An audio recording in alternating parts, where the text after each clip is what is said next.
Le temps, l'un des plus précieux dons que Dieu a fait à l'homme.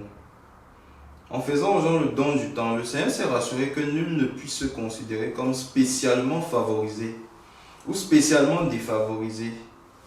Dans son merveilleux amour, Dieu a donné au président d'une nation très peuplée et au simple balayeur des rues dans cette nation le même nombre d'heures par jour, 24 heures.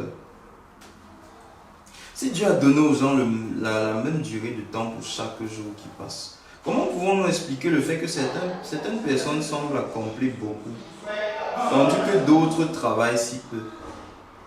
La différence se trouve dans la manière dont les gens utilisent les 24 heures de chaque jour que le Seigneur leur a donné.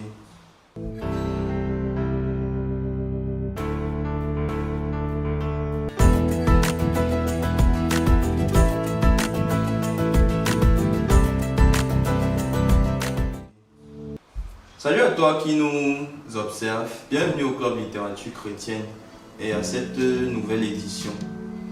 Je suis Alex, je vis en Allemagne et je vais nous présenter aujourd'hui l'extrait d'un livre, L'utilisation du temps.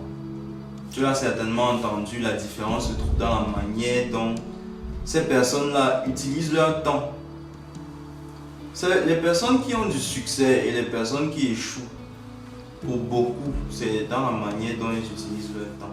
L'utilisation du temps, c'est un des livres écrits par le professeur Zacharias Stanley Fomon, le fondateur de la CMCI, Communauté Missionnaire Chrétienne Internationale. Dans ce livre, il aborde grandement ou largement la thématique de l'utilisation du temps et des thèmes entre autres tels que la valeur du temps aux yeux de Dieu, la perte de temps, comment racheter le temps, comment protéger son temps dans la prière.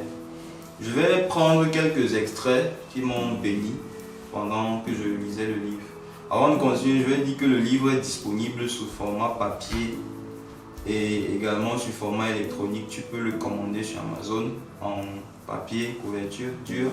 Tu peux aussi l'avoir sous forme électronique, sous forme d'e-book, sur Kindle, sur Scribd, sur beaucoup d'autres plateformes électroniques.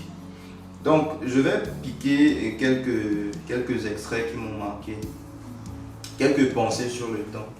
Le temps est l'un des plus grands dons que Dieu ait fait à l'homme. Dieu est si bon qu'il a donné à chaque être humain le même nombre d'heures chaque jour, c'est-à-dire 24 heures. Et c'est clair que tout dépend de comment tu utilises ces 24 heures. Le président des États-Unis a les mêmes 24 heures que toi. L'homme le plus riche du monde a les mêmes 24 heures que toi. Lorsqu'il avait ton âge, il avait toujours les mêmes 24 heures par jour que toi. Donc demande-toi, qu'est-ce que tu fais de ton temps? Le temps est un don très périssable. Très périssable. L'auteur va encore dire dans le livre que lorsque Satan vole le temps, il le fait une seconde à la fois. Il va aussi mentionner comme ça que les ennemis, tes plus grands ennemis sont ceux qui s'attaquent à ton temps. Et c'est ce que Satan fait. Il te vole une seconde à la fois, une distraction à la fois. Mais ces une seconde a un poids énorme dans l'éternité, elles ont un poids éternel. Voici une partie qui m'a choqué. C'est qu'on reverra chaque seconde 2 fois. La première fois, c'est étant vivant. La deuxième fois, c'est lorsque nous serons appelés à rendre compte à Dieu. Lors le jour du jugement, pour chacune de ces secondes-là qu'on aura gaspillées. Donc, ça m'a choqué, ça m'a renversé. Sachant que j'avais déjà perdu énormément de temps dans beaucoup de choses qui étaient secondaires. Pourquoi secondaires? Parce que les choses principales, le temps doit être investi sur les choses principales, prioritaires. Le temps doit être investi pour accomplir le but de sa vie. Et tout ce qui ne participe pas directement à accomplir le but est secondaire. Donc c'était juste époustouflant. Mais ce n'est pas tout en fait. Ce n'est pas, ça ne s'arrête pas là. Une chose est de prendre compte, de se rendre compte du fait qu'on gaspille le temps. Une autre chose est de savoir que il est possible de racheter le temps. Et plusieurs exemples ont été illustrés dans la Bible. Il y a le roi Ézéchias dans la Bible qui a servi le Seigneur et qui a imploré Dieu de lui accorder des années supplémentaires. Et Dieu l'a exaucé, il lui a donné 15 ans de plus. Donc Dieu est capable de le faire. Dieu est le maître du temps. Tu peux avoir perdu du temps, certes, mais ce n'est pas une fatalité.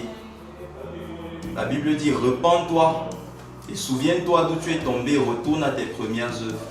Donc si tu as eu à perdre du temps, en lisant ce livre, tu vas voir l'expérience pratique de gens qui ont perdu le temps, mais qui ont imploré Dieu pour racheter le temps.